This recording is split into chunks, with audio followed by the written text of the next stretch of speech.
as far as union goes, I think we have collected the entire set of unions now to boycott the show, haven't we? No.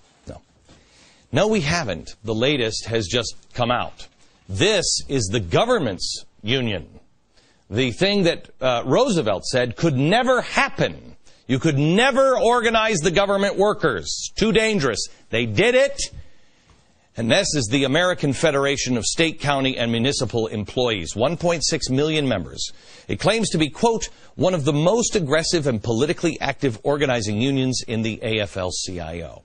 We know AFL-CIO President Richard Trumka, friends with a socialist in Europe.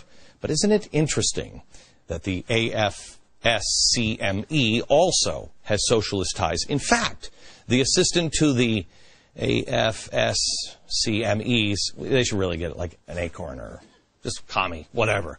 The president is a guy named Paul Booth. Who is Paul Booth? Is this one Paul Booth? Yeah, this is Paul Booth. Don't you love him? Oh, this is Gerald. This must be Paul. Yep, this is Paul. Okay. So who is Paul Booth?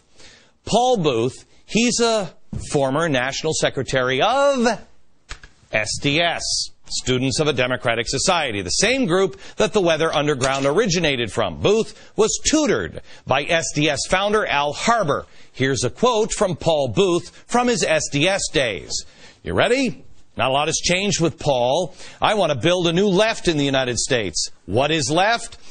A left is a group of people that understand that the problems are communal and can be solved collectively. Well, it sounds almost like collective salvation that the president likes.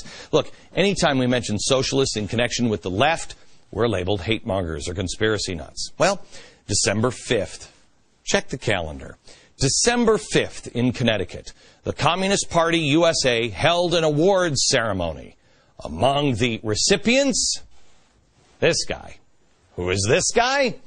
The Connecticut AFL-CIO head, John Olson, who not only gladly accepted the award from the Communist Party, but proudly announced to the Communist Party of the United States of America, quote, anyone who stands with me for the workers' rights, I stand with them. Oh, the enemy of my enemy is my friend. Oh, the ends justify the means, as we learned in Rules for Radicals, dedicated, do I have it here on the set? Look it up yourself. Dedicated to Lucifer. So, who are these? Who are these people? Well, you got a lot. People like George Soros. You have Van Jones, a guy who is an admitted communist. Jim Wallace, an admitted Marxist. You have Richard Trumka.